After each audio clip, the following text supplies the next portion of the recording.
আজকে আবারও চলে এসেছি নতুন একটা টপিক নিয়ে। আজকে আমার টপিক হলো এবিজি অ্যানালাইসিস, অর্থাৎ আর্টারিয়াল ব্লাড গ্যাস দেখে আমরা কি করে ডিফাইন করব সেটা কি ধরনের এবিজি বা পেশেন্টের কি কন্ডিশনে রয়েছে সেইটা নিয়ে। এবিজি অ্যানালাইসিস করার আগে আমাদের এবিজি সম্পর্কে কিছু কথা জানতে হবে। ফার্স্ট আমরা জানবো এবিজির full form.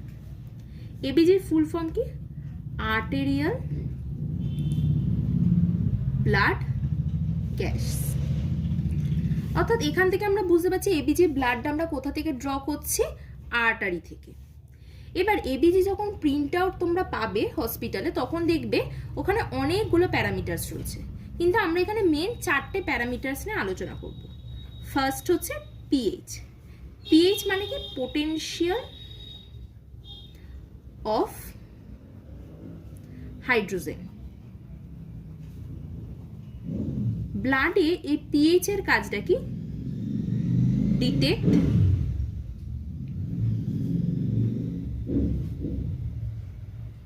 the blood is acidic or basic। অর্থাৎ ব্লাডে পিএইচ আমরা কোনো ব্লাডে পিএইচ বা যে কোনো সাবস্টেন্সের পিএইচ যখন আমরা বার করছি, আমরা সেটাতে কি চেক করছি? সেই সাবস্টেন্সটা অ্যাসিডিক না বেসিক। এখানে যেহেতু আমরা আর্টারি ব্লাড নিয়ে কথা বলছি, তাই আমরা ব্লাডে বললাম। সেকেন্ড কি? PaO2 and PaCO2। O2 CO2 মানে তো অক্সিজেন আর কার্বন ডাই অক্সাইড। PA মানেটা কি?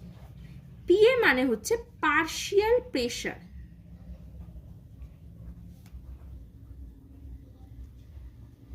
PaO2 মিন্স হচ্ছে partial pressure of oxygen. PaCO2 মানে হচ্ছে partial pressure of carbon dioxide. এবার পার্শিয়াল প্রেশার মানে কি? ধরো আর্টারির যে ব্লাড রয়েছে, সেই ব্লাডের মধ্যে অনেক গ্যাসের মলিকিউল রয়েছে। O2 আছে, CO2 আছে, অনেক আছে, আরও অনেক গ্যাসের মলিকিউল রয়েছে। তো সেখানে এই যে পার্শিয়াল প্রেশার কি বলছে? এই মিশ্রণটার মধ্যে, এই ব্লাডের এই এতগুলো গ্যাসের মিশ্রণের মধ্যে শুধুমাত্র CO2র যে প্রেশারটা পাচ্ছে সেটাকে আমি বলছি partial pressure of CO2। Oxygen যে প্রেশারটা দিচ্ছে সেটাকে আমি বলছি partial pressure of oxygen. Next হচ্ছে HCO3, bicarbonate ion. Bicarbonate ion act as a buffer system। এই যে পিএইচ, যে ব্লাড অ্যাসিডিক না বেসিক, এই যে ব্লাডটা কি থাকবে, অর্থাৎ ব্লাডে যে নর্মাল পিএইচটা যে সবসময় মেনটেন করছে কোনো সুস্থ ব্যক্তির ক্ষেত্রে, সেই নর্মাল মেনটেন করার কাজটা কে করছে? HCO3। সেই জন্য এটা act as a buffer system, অর্থাৎ ব্লাডকে অ্যাসিডিকও হতে দিচ্ছে না টু মাচ, আবার ব্লাডকে টু মাচ বেসিকও হতে দিচ্ছে না। অ্যানালাইসিস করার আগে আমাদের কটা নর্মাল ভ্যালু সম্পর্কে, মানে কটা প্যারামিটার্সের নর্মাল ভ্যালু সম্পর্কে জানতে হবে। ফার্স্ট হচ্ছে পিএইচ। পিএইচ এর নর্মাল ভ্যালু কত? 7.35 to 7.45। PaO2 নর্মাল ভ্যালু কত? 80 to 100 millimetre Hg। PaCO2 normal value কত? 35 to 45 মিলিমিটার Hg। আর HCO3 normal value 22 to 26 milliequivalent per litre. এগুলো সবই হচ্ছে এবিজি অ্যানালাইসিস করার জন্য কতগুলো প্যারামিটার্সের নর্মাল ভ্যালু। এবার এবিজি অ্যানালাইসিস করার আগে আমাদের এই টার্মগুলোরই, মানে এই প্যারামিটার্সগুলির অ্যাবনর্মালিটিগুলো সম্পর্কে জানতে হবে। ফার্স্ট আমরা দেখব পিএইচ।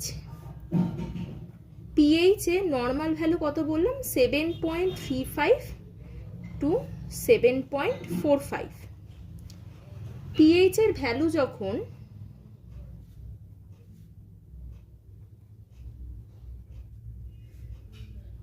মোর দেন 7.45 হবে, তখন আমরা তাকে কি বলবো?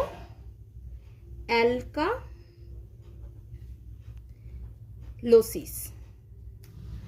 আর পিএইচ এর ভ্যালু যখন লেস দেন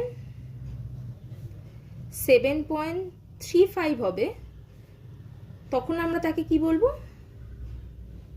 অ্যাসিডোসিস। এবার অ্যালকালোসিস মানে কি, অ্যাসিডোসিস মানে কি? অ্যাসিডোসিস মানে হচ্ছে increase level of acid in our body. অর্থাৎ বডিতে কি হচ্ছে, অ্যাসিডের পরিমাণটা ধীরে ধীরে বাড়ছে। অ্যালকালোসিস মানে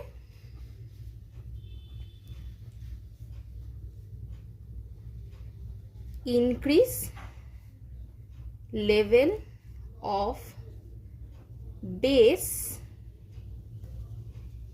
ইন আওয়ার বডি।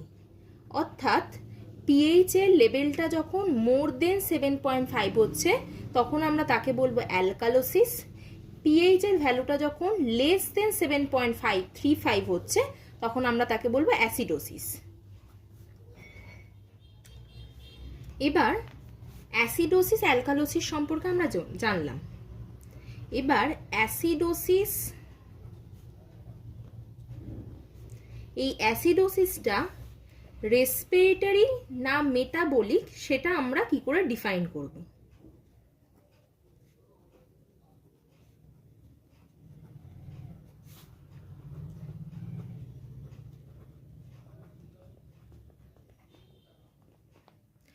আমাদের একটা জিনিস মনে রাখতে হবে, যখনই কিছু রেসপিরেটরি যখন আমাদের বের করতে হচ্ছে বা মেটাবলিক, আমরা দুটো প্যারামিটার সবসময় দেখব। রেসপিরেটরি হচ্ছে কিনা সেটা দেখার জন্য আমাদেরকে কোন প্যারামিটারসটা বারবার দেখতে হবে? PaCO2, এই প্যারামিটারসটা আমরা খেয়াল করব। আর মেটাবলিক যখন হবে, তখন আমাদের কোন প্যারামিটারসটা দিকে দেখতে হবে? সেটা হচ্ছে HCO3, অর্থাৎ বাইকার্বনেট। এবার সেম অ্যাজ অ্যালকালোসিসও,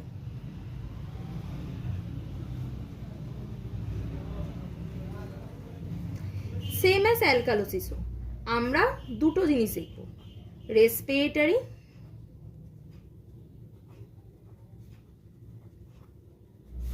আর মেটাবলিক।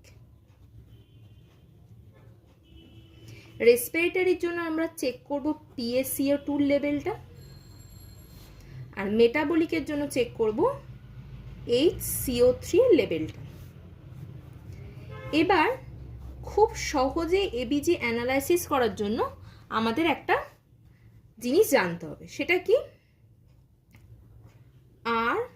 ROME, রম টেকনিকটা। রম টেকনিকের ফুল ফর্মটা কি?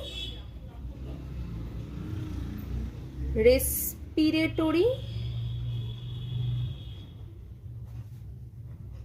অপোজিট and metabolic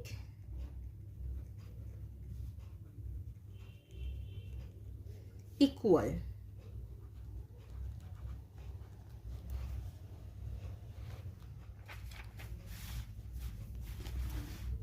চলো এবার একটা এক্সাম্পলের সাহায্যে তোমাদেরকে বোঝানোর চেষ্টা করি।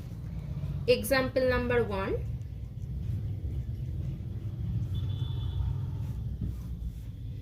ধরো পিএইচটা 7.3, PaCO2 value 74 millimetre Hg, HCO3 value 24 মিলি ইকুইভ্যালেন্ট পার লিটার। একবার নর্মাল ভ্যালুগুলো আমরা একটু রিকল করে নিই। পিএইচ এর নর্মাল ভ্যালু কত বলেছিলাম? 7.35 to 7.45। PaCO2 নর্মাল ভ্যালু কত বলেছিলাম? 35 to 45 মিলিমিটার Hg। HCl3 এর নর্মাল ভ্যালুটা কত বলেছিলাম? 22 to 26 milliequivalent per litre. First আমরা কোনো কিছুরই যখন এবিজি অ্যানালাইসিস করব তখন আমরা ফার্স্ট কাকে দেখব? ফার্স্ট দেখব পিএইচকে। পিএইচ এর ভ্যালু কমছে না বাড়ছে? 7.3 রয়েছে, এখানে নর্মাল ভ্যালু 7.35 থেকে, তার মানে আমরা ধরে নিতে পারি পিএইচ এর ভ্যালু 7.35 এর নিচের দিকেই যাচ্ছে, অর্থাৎ কমের দিকেই যাচ্ছে। আর যখনই আমি জানি পিএইচ এর ভ্যালু কমছে, তার মানে তখন আমরা তাকে কি বলছি? অ্যাসিডোসিস। তাহলে ফার্স্ট আমরা ডিটেক্ট করে নিলাম অ্যাসিডোসিস না অ্যালকালোসিস, সেখানে আমরা কি বলবো? অ্যাসিডোসিস। দেন আমরা চেক করবো PaCO2 আর HCO3। আর আরেকদিকে আমাদের কি মনে রাখতে হবে? রম সূত্রটা, যে রেসপিরেটরি অপোজিট মেটাবলিক ইকুয়াল। এবার আমরা কি দেখব? PaCO2 ভ্যালু 74 আছে, আর PaCO2 নর্মাল কত? 35 to 45 মিলিমিটার Hg। তাহলে এখানেও আমরা কি দেখছি? PaCO2 ভ্যালুটা বাড়ছে, আমি বাড়ার জন্য এখানে ইনক্রিজ এটা দিলাম, ঠিক আছে। আর HCO3 কি হচ্ছে? 24 মিলি ইকুইভ্যালেন্ট পার লিটার। নর্মাল কত? 22 to 26, অর্থাৎ এখানে HCO3টা ঠিকই আছে, মানে নর্মাল আছে। তাহলে যখনই আমি দেখছি পিএইচ অ্যাসিডোসিস হচ্ছে, PaCO2 বাড়ছে, অর্থাৎ পিএইচটা কমছে, PaCO2টা ইনক্রিজ করছে, অর্থাৎ রেসপিরেটরিটা কি হচ্ছে? অপোজিট হচ্ছে। তাহলে আমি এটাকে কি বলবো? এটা হচ্ছে রেসপিরেটরি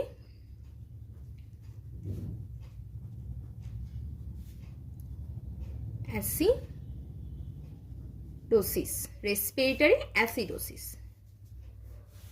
আরেকটা এক্সাম্পল নিই।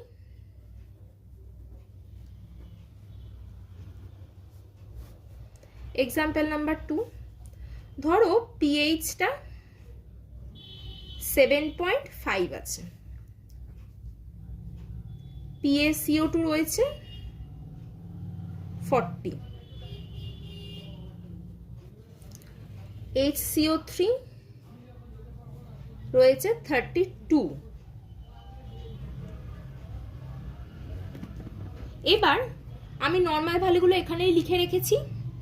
তাহলে পিএইচ এর ভ্যালুটা কি হচ্ছে? নর্মালের থেকে বেশি ইনক্রিজ করলাম, মিন্স এটা কি হচ্ছে? অ্যালকালোসিস।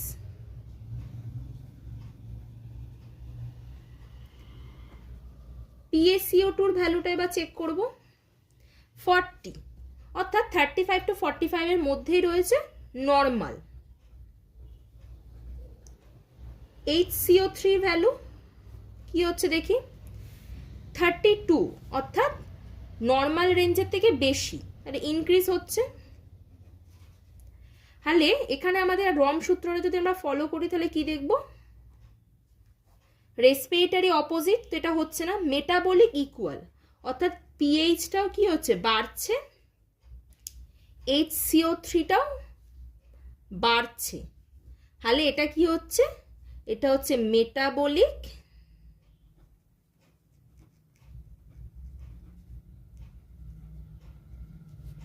অ্যালকালোসিস।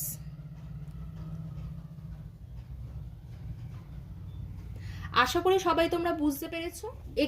এক্সাম্পল নাম্বার 3টা,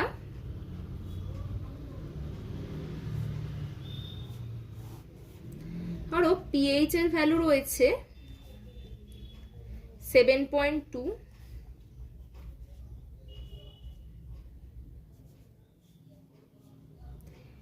PaCO2 ভ্যালু রয়েছে 40,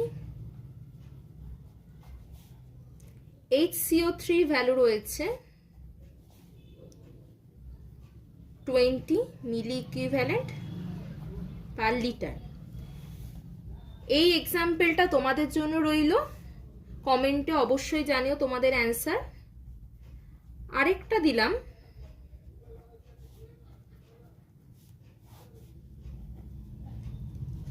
পিএইচ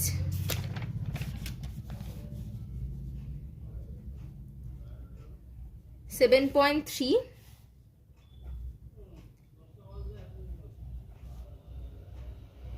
আচ্ছা না, পিএইচটা চেঞ্জ করে দিচ্ছি, পিএইচ 7.54, PaCO2 30, HCO3 24 মিলি ইকুইভ্যালেন্ট পার লিটার। এই দুটো এক্সাম্পল তোমাদের জন্য রইল। অবশ্যই ভিডিওটা পুরোটা বুঝে তারপর এটার অ্যান্সার তোমরা কমেন্টের মাধ্যমে জানিও।